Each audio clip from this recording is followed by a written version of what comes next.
या टीआरजन से पढूं या फिर एनसीईआरटी को कवर करूं, कुछ समझ में नहीं आ रहा है तो प्लीज़ वीडियो को एंड तक देखें, सब समझ में आएगा। So hi everyone, my name is Nidhi Yadav and आज हम इस वीडियो के अंदर इकोनॉमिक्स को पूरे सेशन कैसे कवर करना है, कैसे पढ़ना है, वो सब कुछ डिस्कस करने वाले हैं। तो वीडियो पसंद आए तो चैनल को सब्सक्राइब और वीडियो को लाइक ज़रूर करके जाना, ठीक है।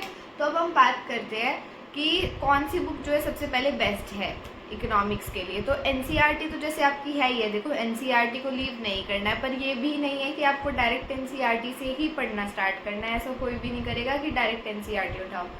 इंडियन इकोनॉमिक डेवलपमेंट के लिए आप एनसीईआरटी का यूज़ कर सकते हो, well and good. But macro economics की बात की जाए तो एनसीईआरटी आप उधर बिल्कुल भी यूज़ नहीं कर सकते, बिल्कुल भी यूज़फुल नहीं होगा। आपको कुछ समझ ही नहीं आएगा अगर आप डायरेक्ट एनसीईआरटी पे जंप करते हैं। तो आप जो है, अगर सजेशन है तो सजेशन मेरी मानना चाहो तो आप लोग जो है संदीप कर की बुक ले सकते हो।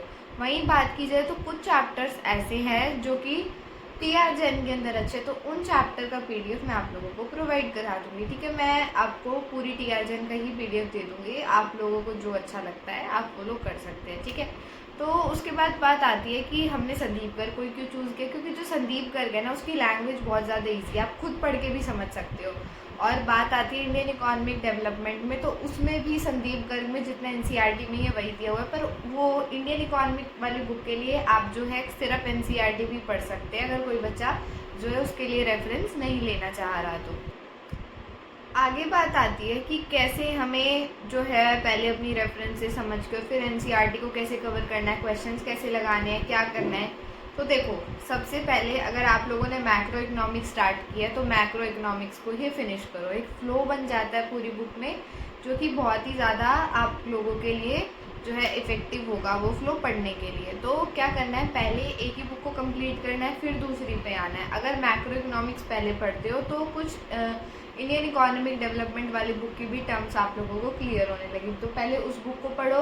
फिर बात आती है कि पहले अगर आप संदीप गर्ग में से चैप्टर पढ़ रहे हो तो वो चैप्टर पढ़ लो एक यूनिट वाइज, कि पहले आपने यूनिट फर्स्ट जिसके अंदर एक चैप्टर हो, चाहे 2 हो चाहे 3 हो, आपने उस यूनिट को पूरा किया है। उस यूनिट को पूरा करने के बाद आपने उसके क्वेश्चंस लगाए हैं, देन उसके बाद आप एनसीईआरटी को रीड कर सकते हो और फिर तब आप अपने नोट्स बनाने बैठो। तो आप इस चीज़ को ज़रूर माइंड में रखना कि कुछ ऐसा तो नहीं था जो एनसीईआरटी में था बट हमारी इस बुक में नहीं है, तो उस चीज़ को अपने नोट्स में आप लोग ऐड करें, ताकि आप तब भी अपने नोट्स को पढ़े तो आपको ना तो बार बार अपनी रेफरेंस को पढ़ना पड़े, ना ही आपको बार बार एनसीईआरटी को पढ़ना पड़े, आप वहीं से जो है सब कुछ ले सको। तो अपने नोट्स ऐसे ही बनाया करो। फिर बात आती है कि न्यूमेरिकल कैसे लगाना। तो जैसे ही आप चैप्टर्स को पढ़ते हो तो चैप्टर पढ़ने के बाद ही न्यूमेरिकल की प्रैक्टिस किया करो, ताकि जो है प्रैक्टिस में रहे। फिर कभी भी क्वेश्चन आ जाता है, एकदम कोई टेस्ट वगैरह हो रहा है, तो आपको कुछ ना कुछ याद रहता है। इतना 12th के अंदर मैक्रो इकोनॉमिक्स में कोई हार्ड एंड फास्ट कैलकुलेशन नहीं है, बहुत सिंपल सी कैलकुलेशन है, बस कुछ फॉर्मूलेज हैं जो आप लोगों को ध्यान में रखनी है, ठीक है। फिर बात आती है इंडियन इकोनॉमिक डेवलपमेंट, तो वो पूरी थ्योरी है, उसके अंदर आपको बस समझना है कि कैसे कब क्या हुआ था। हर चीज़ जो है वो स्टेप वाइज है, तो उनको स्टेप वाइज ही आप लोगों को पढ़ना है, समझना है। अपनी एक हिस्ट्री की तरह हिस्ट्री, ज्योग्राफी और पॉलिटिक्स को मिक्स करके वो थोड़ी जो है इंडियन इकोनॉमिक डेवलपमेंट है, तो उसको कुछ इस तरह से पढ़ना बहुत इंटरेस्टिंग है। क्या हुआ था, फिर क्या स्टेप लिया गया, बहुत सिंपल टर्म्स है, तो उस बुक में ऐसा इतना कुछ नहीं है कि आप लोगों को समझ नहीं आएगा। बाकी उसकी एक्सप्लेनेशन की जो वीडियोज़ है वो मैं बना दूंगी, आप वहाँ से समझ सकते हैं, वरना जो चैनल आपको बेस्ट सूटेड लगता है वहाँ से समझिए।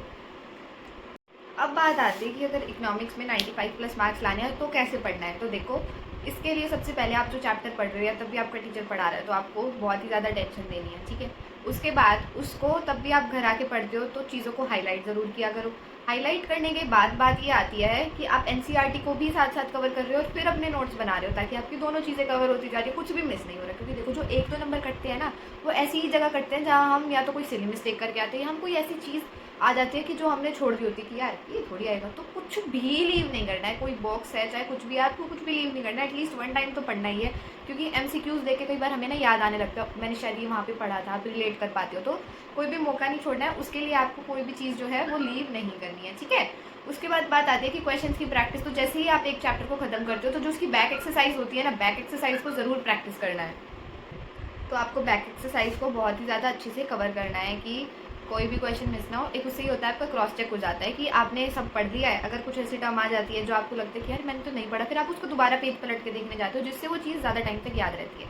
ठीक है, तो और ज़्यादा कुछ नहीं है, बस ये सब करोगे ना तो भी आप इकोनॉमिक्स में 98 मार्क्स के आप 100 मार्क्स भी लेके आ सकते हो। ठीक है, तो ये सब कुछ फॉलो करो और चैनल को सब्सक्राइब करो। अगर आपको वीडियो पसंद आती है तो लाइक प्लीज़ ज़रूर करो। मिलते हैं नेक्स्ट वीडियो में। Okay bye.